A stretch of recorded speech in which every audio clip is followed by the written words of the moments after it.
Now, step into the incredible, amazing future as we go exploring tomorrow.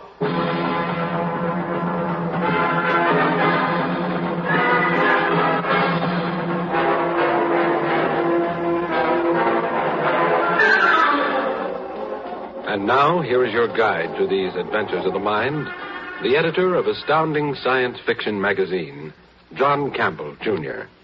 The essential character of any frontier you explore is that if you get into it and stick your neck out, you get it lopped off, and there's no help. The frontier is the place where there isn't any reserve, where there isn't anyone to help you if you get into trouble. There is no support. Tonight's story is a story of a true frontier. You know, sometimes the frontier lies just the other side of a doorway. It doesn't seem very different.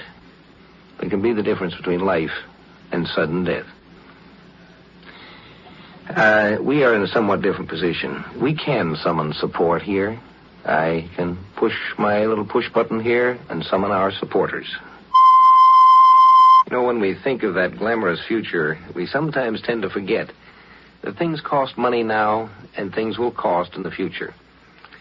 Let's suppose that there are ships and they are going out between the worlds. They carry emergency supplies for expeditions that may be in trouble on some of the planets that are being explored. But they can't carry an extra lot of them. It costs too much. They carry parachutes, in effect, to drop them as they flash by the world that's in trouble. Little parachutes for space, a plastic bubble with a tiny motor, just enough to lower it down to the planet without destruction. They'd probably use human pilots to do it, too. Because, you know, a human brain is the lightest of all computing devices. It's lighter than an electronic computer. It would be cheaper and wiser to use human pilots to drop these little plastic bubble parachutes of space to a planet in trouble. Let's consider one where there's an expedition that's gotten into medical trouble. The men are sick and they need a serum that they don't have. They've called for help from one of the passing interstellar liners. The liner has stopped for a moment, dropped one of its little space parachutes, and gone on its way, flashing on to some other star somewhere else. And in that emergency dispatch ship, that little space parachute, the pilot discovers... Somebody who shouldn't be there is in that supplies closet. The gauge is never wrong. It says there's a living human body inside that closet radiating heat. Come on out, chum. Open that door and I'll open it. Come on out. Oh, no. All right. I give up. Now what? Sit down. All right. Well, you still haven't told me. I mean, what happens now? Do I pay a fine or something? What are you doing here? Well, I just wanted to see my brother, that's all. Your brother? Mm-hmm. He's on Woden. He's with Group 2. Oh. I haven't seen him for 10 years, ever since he went there. What's his name? Cross. Jerry Cross. Do you know him? Only his name. I've never met him. Oh, I was only 8 years old when he left. What was your original destination aboard the Stardust? Mimir. I had a job to go to. You knew you were breaking a rule when you stowed away on this ship? Oh, I knew I was breaking some kind of regulation. Is that all it means to you? Oh, I'm There was a sign posted there. Didn't you see it? A sign? Yeah. Oh, you mean the one that said unauthorized personnel keep out? That's the one. Oh, well, I guess I saw it. And ignored it. Oh, come on. Now, look, don't be so grim. How did you manage to stow away? Oh, it was easy. I just saw my chance and acted on impulse. I saw there was plenty of room in that closet, and so here I am. Yeah, here you are. Oh, please, don't worry. I'll be a model criminal or prisoner or whatever it is I am now. And I'll pay for my keep, too. And when we get to Woden, well, I'll make myself useful. Quiet. Sorry. You have an identification disc? Yes? Give it to me. Well, my name is Marilyn. Marilyn Let me Cross. have the disc.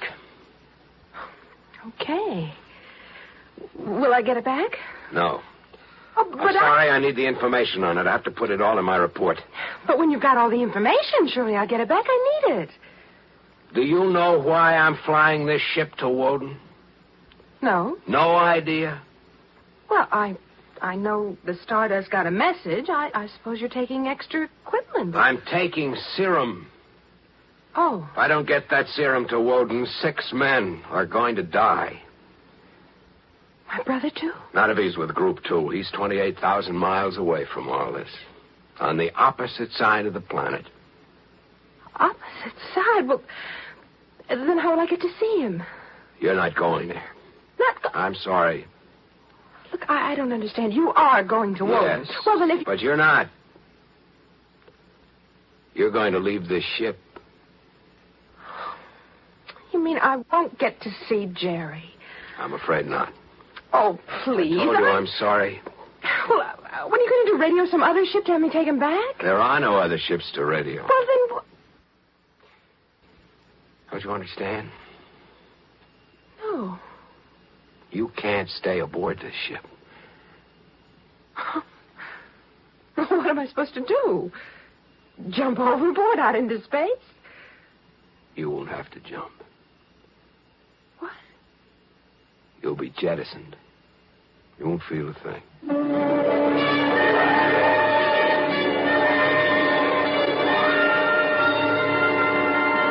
Sometimes the universe seems cruel. I think that's a mistake. It isn't cruel, but it is ruthless. You must learn the lessons. And once you've learned them, you're all right. Unless you forget them.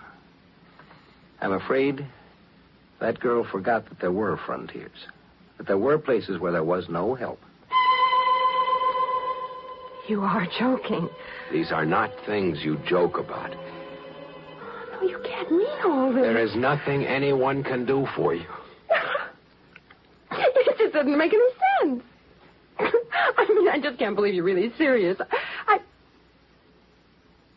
you are.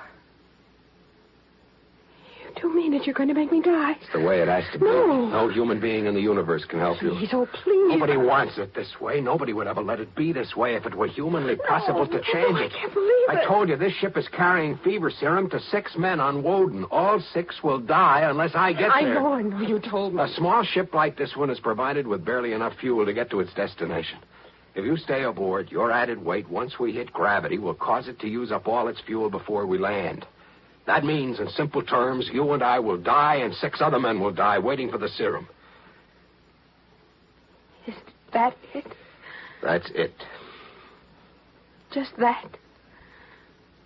We don't have enough fuel? Yeah. So I must die alone or take 7 other men with me? That's how it stacks up. And nobody really wants me to die? Nobody does. Well, maybe... I mean, are you sure nothing... Nothing can be done for you. I just can't believe this is real. Less than an hour ago, I was a passenger on the Stardust. Now I'm on this ship, and I'm going to die, and nobody cares. That's not true. We all care.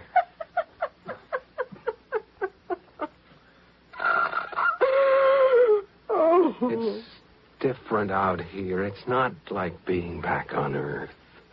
I'll never see Mom and Daddy again. I'll never see Jared. I'll never see anything again. Hasn't your brother ever written to you? Yes. What did he talk about? Things? I mean, well, all the things he was doing and how much he wanted to see us all again. Didn't he ever tell you about frontier law? What? Look, out here we live by a different set of values. I don't know anything about frontier law. You ignored a warning. Out here you can only make that mistake just once. Oh, a lot of mistakes have been made, and a lot of men have died making them. I don't know what you're talking about. I don't know about frontiers. I don't know about fuel or what was going to happen to me. I don't want to die. Why should I have to die? Just because I wanted to see my brother. What's the use of trying to make her understand? What do I do? Quote the regulation tour, paragraph L, section 8, interstellar regulations, quote, any stowaway discovered aboard an emergency dispatch ship will be immediately upon discovery jettisoned into space, period, end quote. And what good would it do to her anyway? Okay, so H amount of fuel will not power an EDS with a massive M plus X safely to its destination. How could she understand that? Look at her. 18 years old, brown curly hair, blue eyes, weight 110 pounds. And to me, she's just the unwanted factor in a very cold equation.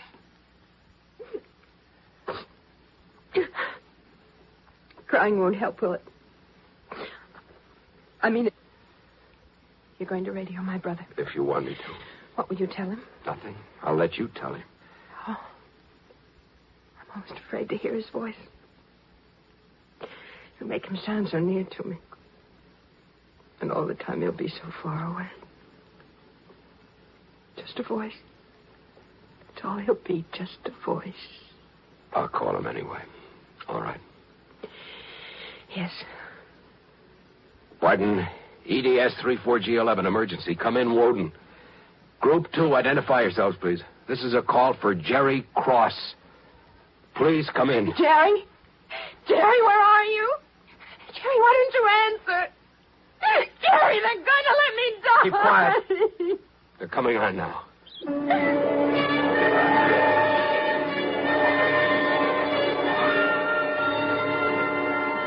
Whatever happens, a man will always try to find some way out, even when he knows it's impossible. He'll still make a try. But sometimes, particularly on the frontiers, you're up against the problem that there isn't any way out. You're up against it. Wait, I didn't hear. He said goodbye, little sister. I had so much more to talk about. He knew that. Was it really him? It was your brother. His voice sounded changed. 10 years ago, he was a little more than a boy. Now he's a man. His voice has changed. Did I sound frightened when I talked to him? No, you sounded fine. Oh. How long do I have? Oh, a little while. What'll happen to me afterwards, I mean? Nothing, I guess. I'll just go on floating in space, is that it? Something like that. May I see? See what? Out there. Can I see it on the view screen? Yeah, sure. There. Well, there's nothing there. There's nothing at all. Well, there's some stars over there. I didn't see them. I was thinking of Mom and Daddy. They don't even know yet I'll never be going back to them, like I promised I would. It's funny, the things you remember. Like the time when I was only 6 years old, and my kitten got run over in the street. And the way Jerry held me in his arms and told me not to cry. And when I woke up in the morning, there she was on my bed, with a brand new white fur coat. Just like Jerry had promised. It was a long time after that when Mama told me Jerry had gone to the pet shop at 4 a.m. He got the man out of bed and told him if he didn't produce a white kitten, somebody's neck was going to be broken. So the man found a white kitten for me. You'll be gone soon. The little hand on that gauge will go back to 0 and the equation will be balanced again. Is it time yet? What? Is it time yet? Time? For me. Almost. How will it happen? You'll go into that compartment. It's an airlock. And that's about all. Oh, no, it can't be all. You'll do something. I'll simply push a button. And I'll be shot out into space. I told you, you won't feel anything. Yes, you told me that. I'm very grateful. You're all right? I keep thinking everybody has to die sooner or later. It's no worse for me than anyone else, is it? Except most people don't know when it's going to happen, and I do. You understand, I have no power to help you. No power anywhere could help you out here. All right. If there was just one... But there isn't. I know. Jerry understood that. Yeah. Your brother's quite a guy. He said everything will be all right. It will, won't it? Everything, yes. All right, I'm ready. Tell me what to do. When I pull this lever, that door will open. Just walk into the chamber. Please hurry up. Do I walk in now? Yeah. It's cold in here. Yeah, I'm sorry. It doesn't really matter. Goodbye. You've been awfully kind. Goodbye, honey. Please close the door. Marilyn. Yes? There's no hatred, no malice in what I have to do. I know. Bye now.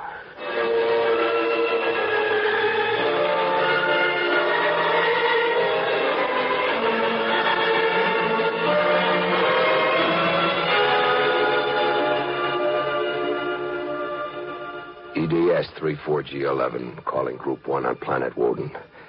Come in, please. I'm landing in just 10 minutes.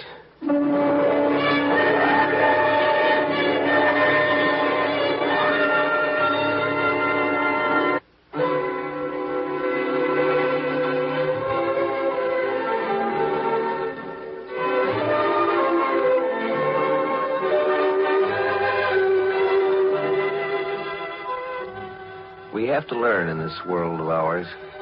And some of the things that we learn make us feel that we're real tough and real strong, and boy, we can take it. Next time, we've got a story about a kid who was sure he was tough. A real tough guy. Until he ran up against some people who were in the business of learning things. Sometimes you have to find out such things as whether a man's eyeballs fall out when he's decelerated too suddenly. These men aren't tough. They're just curious. Join us again next week on both Wednesday and Friday nights when John Campbell returns with more of his fascinating talk and stories while exploring tomorrow. Tonight you heard Mason Adams and Joyce Gordon in our cast. Script was by John Fleming, from a story written by Tom Godwin. Produced and directed by Sanford Marshall here in New York.